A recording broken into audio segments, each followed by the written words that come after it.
Assalamualaikum warahmatullahi wabarakatuh. Kita lanjutkan lagi pembahasan mengenai chemical safety atau keamanan bahan kimia. Nah, bahan kimia yang berbahaya selanjutnya yaitu reactive chemicals atau bahan kimia yang reaktif. Jadi senyawa reaktif ini memiliki struktur molekular dengan reaktivitas yang tinggi. Ada dua jenis dari reactive chemicals. Yang pertama adalah explosive, yaitu mudah meledak. Jadi bahan kimia yang eksplosif atau mudah meledak ini adalah salah satu bahan kimia yang dengan cepat terdekomposisi dan menghasilkan energi yang dapat menyebabkan ledakan. Contoh dari bahan kimia yang eksplosif itu adalah picric acid atau asam pikrat ya. Bentuknya adalah kristalin dan diketahui dapat menyebabkan dampak ledakan yang cukup besar. Nah, MSDS untuk setiap bahan kimia yang diterima oleh laboratorium itu seharusnya dikonsultasikan potensial bahayanya terhadap produsen atau pembuat bahan kimia. Bahan reaktif yang kedua yaitu oxidizer atau oksidator. Nah, oxidizer ini adalah senyawa yang dapat bereaksi dengan oxidizing agent ya atau material lain yang menyebabkan terjadinya oksidasi. Bahaya utama yang berhubungan dengan golongan oxidizer ini adalah kemampuannya beraksi sebagai sumber oksigen, dan hal tersebut menstimulasi terjadinya kebakaran atau pembakaran ya untuk material organik, karena oksigen itu dengan senyawa organik dapat menyebabkan terjadinya reaksi pembakaran. Nah, kalau oxidizer ini beraksi sebagai sumber oksigen, maka material organik juga dapat terjadi reaksi kebakaran dengan si oxidizer ini. Nah, beberapa golongan oxidizing yang umum yang ada di laboratorium itu adalah golongan peroxide, O2 2-, nitrat NO3-, nitrit NO2-, perklorat Cl4-, klorat Cl3-, klorat Cl2-, hipoklorat Cl-, dikromat Cr2O7 2-, permanganat MnO4-, dan persulfat S2O2 2-. Nah, klasifikasi untuk oksidator ini ada 4 ya. Ada 4 kelas. Kelas yang pertama adalah material oxidizing yang bahaya utamanya adalah dapat meningkatkan laju pembakaran. Contohnya adalah potasium dikromat, silver nitrat, hidrogen peroksida, dan juga asam nitrat. Kelas yang kedua yang lebih tinggi lagi itu adalah material oxidizing yang moderately increase, yang secara moderat dapat meningkatkan laju pembakaran. Contohnya kalau yang tadi kan kemungkinan bisa meningkatkan laju pembakaran yang nomor 1. Yang kedua moderately increase ya, moderat. Contohnya adalah potasium permanganat, kalsium hidroklorid, hidrogen peroksida, dan juga asam nitrat. Kemudian kelas yang ketiga yaitu material oxidizing yang dapat menyebabkan peningkatan ya, cause a severe increase. Peningkatannya lebih tinggi daripada yang kelas nomor 2 tadi. Meningkatkan laju pembakaran. Contohnya adalah potasium klorat, hidrogen peroksida, kalsium hidroklorid, dan juga perklorat acid. Nah, yang terakhir yang keempat, kelas yang keempat itu adalah material oxidizing yang dapat menyebabkan terjadinya ledakan ya, eksplosif. Jadi reaksinya reaksi ledakan. Jadi yang nomor 4 ini, kelas yang keempat ini adalah yang paling besar bahaya yang ditimbulkan. Contohnya adalah amonium perklorat, guanidin nitrat, hidrogen peroksida, dan juga perklorik acid. Nah, ada beberapa hal yang perlu diingat tentang oxidizer atau oksidator.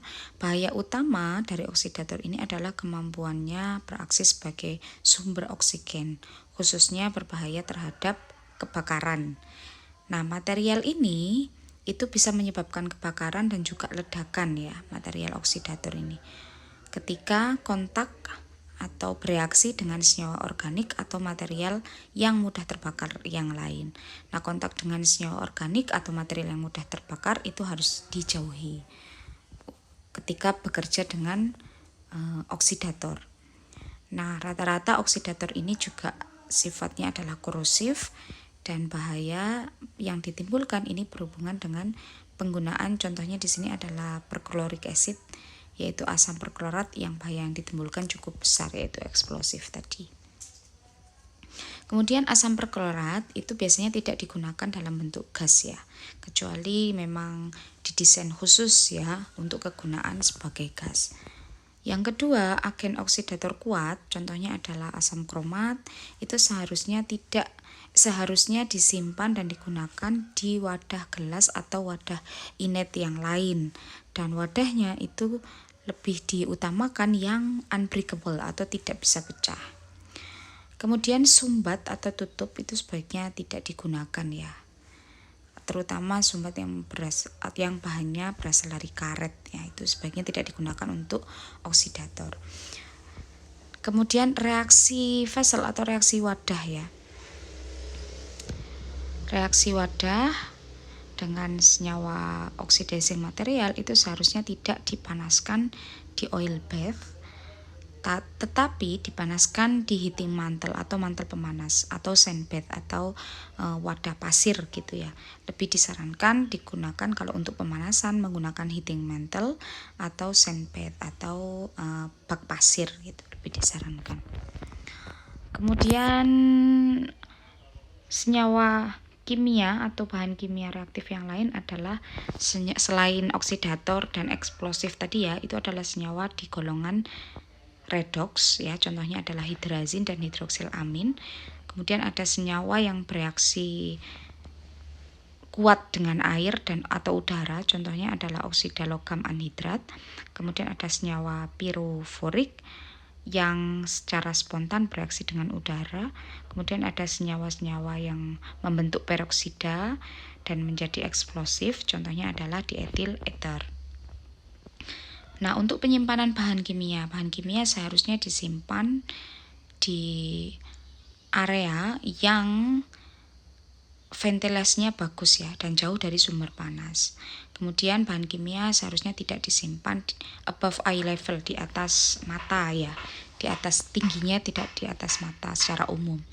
Kemudian bukan ide yang bagus juga untuk menyimpan bahan kimia secara alfabetis ya, karena seharusnya disimpan berdasarkan kelas bahayanya, bukan secara alfabetis.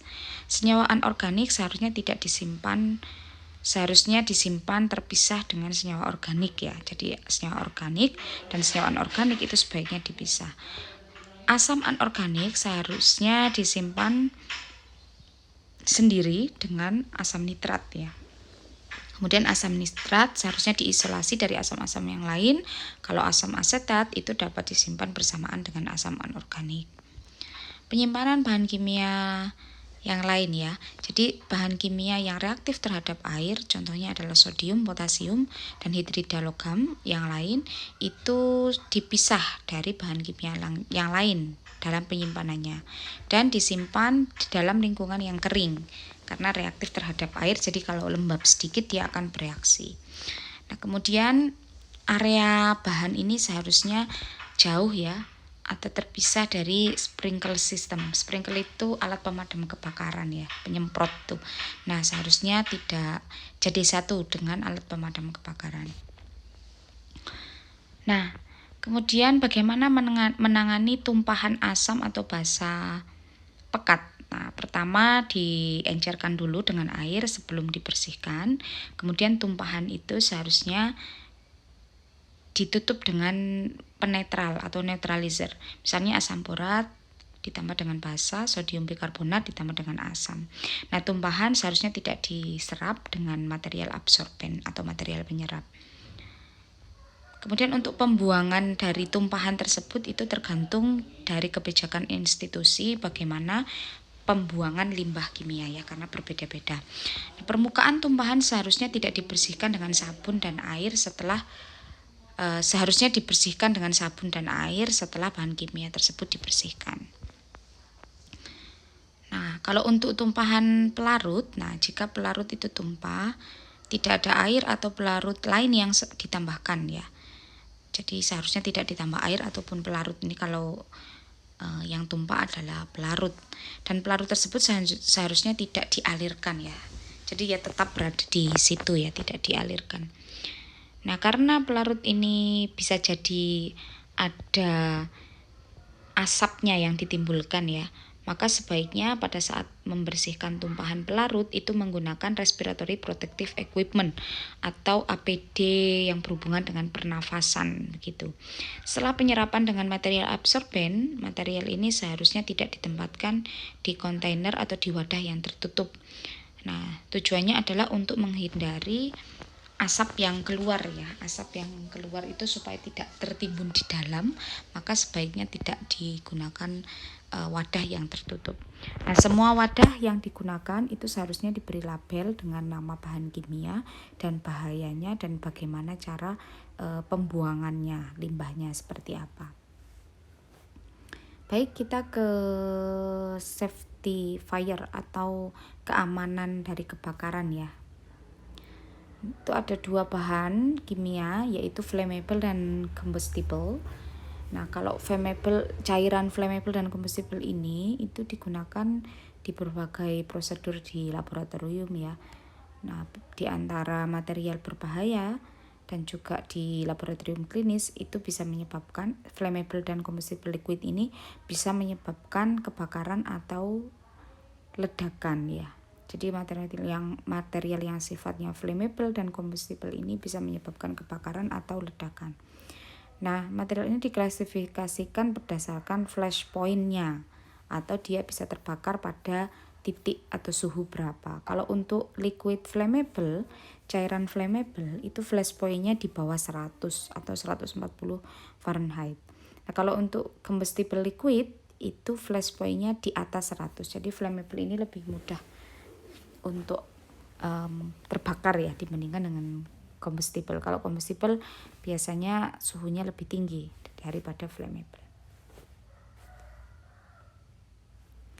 Nah, komponen-komponen apa saja yang bisa menyebabkan terjadinya kebakaran atau ledakan itu adalah bahan bakarnya ada, kemudian ada panas dan ada oksigen. Kalau ketiga komponen ini ada, nah itu biasanya bisa menyebabkan terjadinya kebakaran atau ledakan. Jadi harus dihindarkan ya. Misalnya oksigen dengan panas itu sebaiknya tidak dijadikan di satu tempat. Kemudian kalau yang tadi triangle ya, ini 4 ya, tetrahedron. Itu ada fuel, ada bahan bakar, ada oksigen, ada panas, dan juga ada uninhibited reaction, yaitu reaksi yang tak terhindarkan dari bahan kimia. Dengan adanya reaksi yang tak terhindarkan, panas, oksigen, dan bahan bakar, otomatis ledakan ataupun kebakaran itu tidak bisa terhindarkan. Nah, ini adalah kelas atau golongan-golongan untuk bahan yang flammable dan juga combustible. Ada A, B, C, dan K ya. Untuk golongan A itu simbolnya segitiga warna hijau. Nah, ini biasanya ya untuk sampah kaleng ya, dan juga tumpukan kayu, pembakaran tumpukan kayu. Nah, biasanya ini adalah padatan umum ya yang bisa terbakar ya, kaleng ataupun kayu. Itu kelas A yang lebih ringan. Kemudian ada kelas B ya. Kelas B disimbolkan dengan segi 4 warna merah.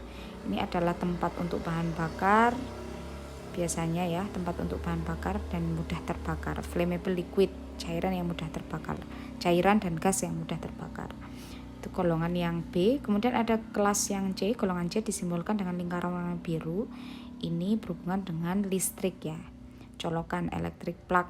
Nah, kebakaran berhubungan dengan elektrik. Yang keempat yaitu golongan D disimbolkan dengan bintang. Ini adalah logam yang mudah terbakar atau combustible metals. Kemudian K ini berhubungan dengan pen atau panci ya. Kebakaran panci biasanya berhubungan dengan cooking oil atau minyak masak, minyak dan lemak masak ya, cooking oil and fats. Nah, dari simbol-simbol tadi sebenarnya kita bisa membuat ya, misalnya untuk beberapa jenis bahan, misalnya air gitu masuk ke golongan A, kemudian golongan A ya. Di sini air itu masuk golongan A. Ya, terus kemudian foam itu bisa masuk golongan A, golongan B dan golongan K. Kemudian dry chemical atau bahan kimia kering atau powder itu bisa masuk di golongan A, kemudian golongan B dan golongan C dan seterusnya. Jadi kita bisa mengklasifikasikan bahan-bahan sesuai dengan fire safety atau keamanan dari api begitu. Jadi yang paling aman ya golongan A yang warna hijau gitu. Oke. Nah, untuk penanganan ketika terjadi kebakaran atau ledakan itu bisa menggunakan ini ya, fire extinguisher. Nah, caranya adalah dengan di sini pas ya, P-nya adalah yang pertama pull ya, ditarik pinnya yang bagian atas itu.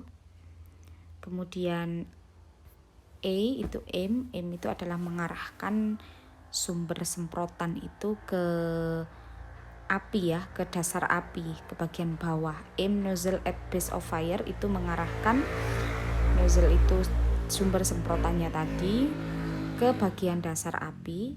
Kemudian yang ketiga adalah squeeze, berarti itu ditahan gitu ya, handle-nya itu ditahan.